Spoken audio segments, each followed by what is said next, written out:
Signal 2-3, 29 September 2020.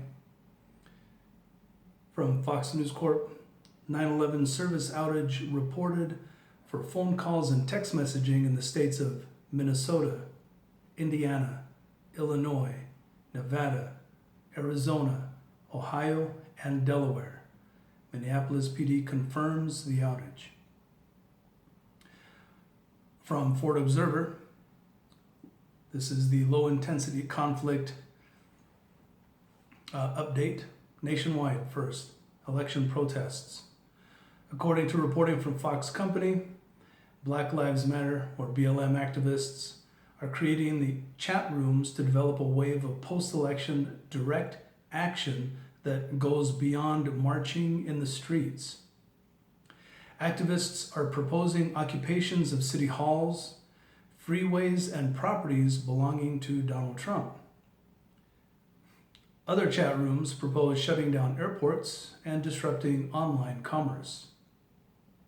Observers note, their demands are multiple resignations, including President Trump, Vice President Mike Pence, and Attorney General William Barr, as well as the dropping of all charges against those arrested during riots.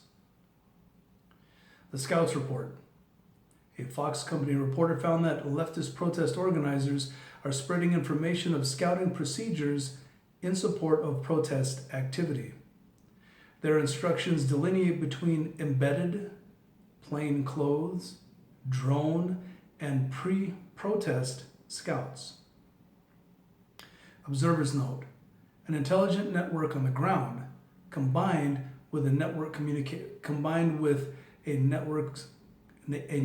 communications team can enable an early stage insurgency to outmaneuver law enforcement and monitor local areas of control.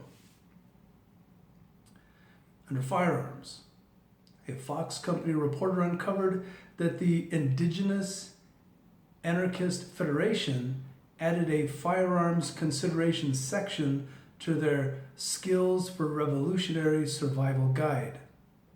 The section recommended revolutionaries arm themselves with semi-automatic AR-15 patterned rifles as primary weapons, pistol caliber carbines for concealment under a jacket at the hip, and shotguns for breaching doors or shooting down drones. Observers note, armed leftist groups are expanding their knowledge of the application of firearms. In addition, the guide gives recommendations for electro-optics, rifle magazines, slings, and maintenance procedures.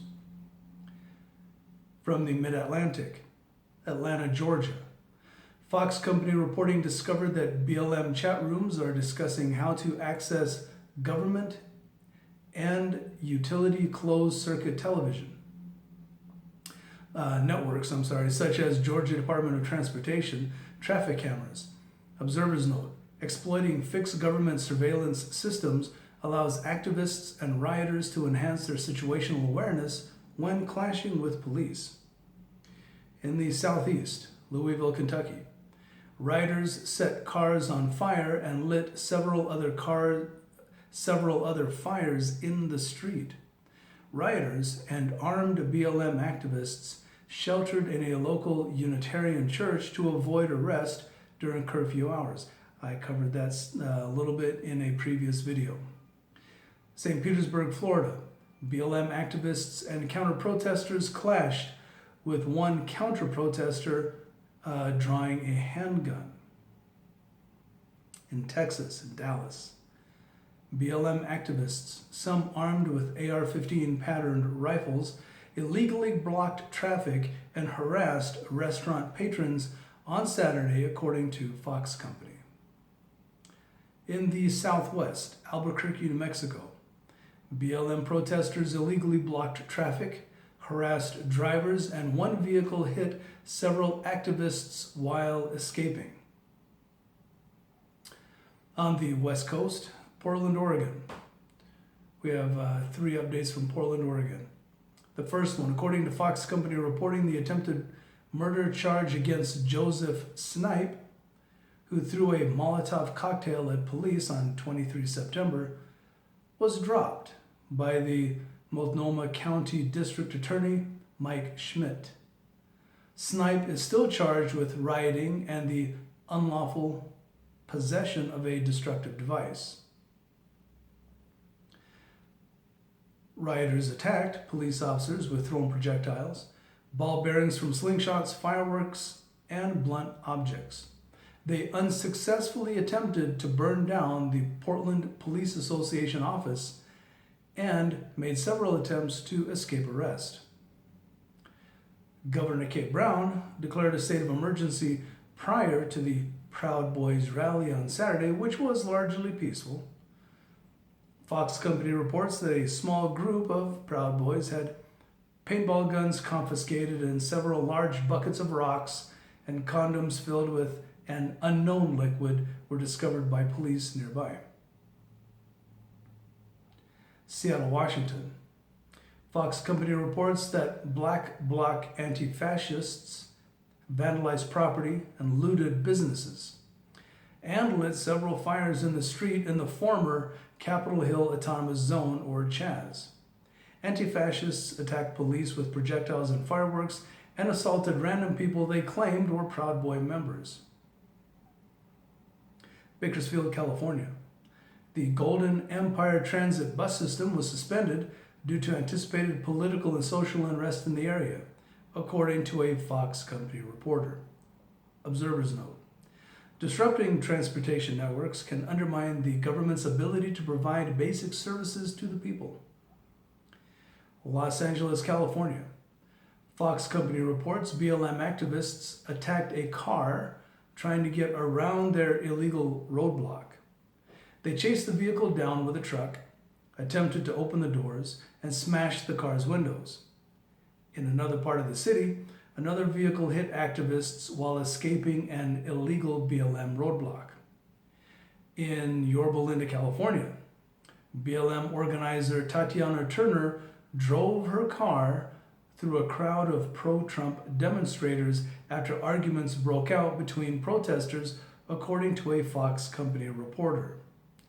Turner is the founder of Caravan for Justice and was charged with assault with a deadly weapon and attempted murder. The upcoming event calendar.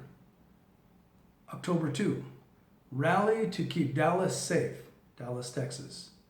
3 October, Unsilent Majority March in Washington, D.C. 3 October, Fists Up, Fight Back, Philadelphia, Pennsylvania. October 3, Shut It Down Protest, New York City, New York, New York. 3 October, Protest Against State Repression, Atlanta, Georgia. 3 October, Trump, Pence, Out Now, Antifa, Tulsa, Oklahoma. 3 October, Black Guns Formation, Lafayette, Louisiana. 6 October, National Night Out for Safety and Liberation, BLM, out of Minneapolis. 9 October, We Will Not Go Quietly, BLM, Bedford, Pennsylvania. 31 October, The Modern Revolution, Insurgents USA, Salt Lake City, Utah. From OAF Nation, when we deploy as killers.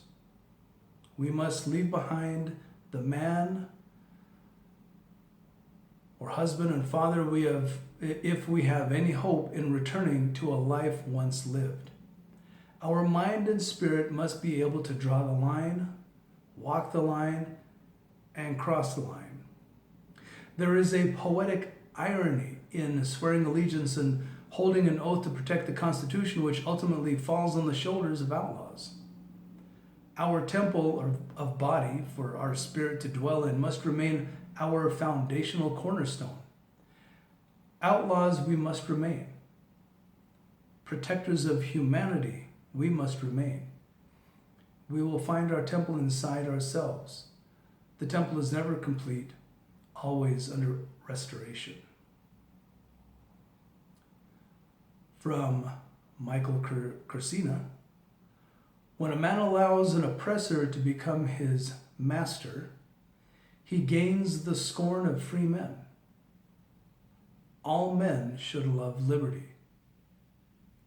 Having freedom prepares some men to stand against enslavement, while some men who do not appreciate it would quickly drop to their knees.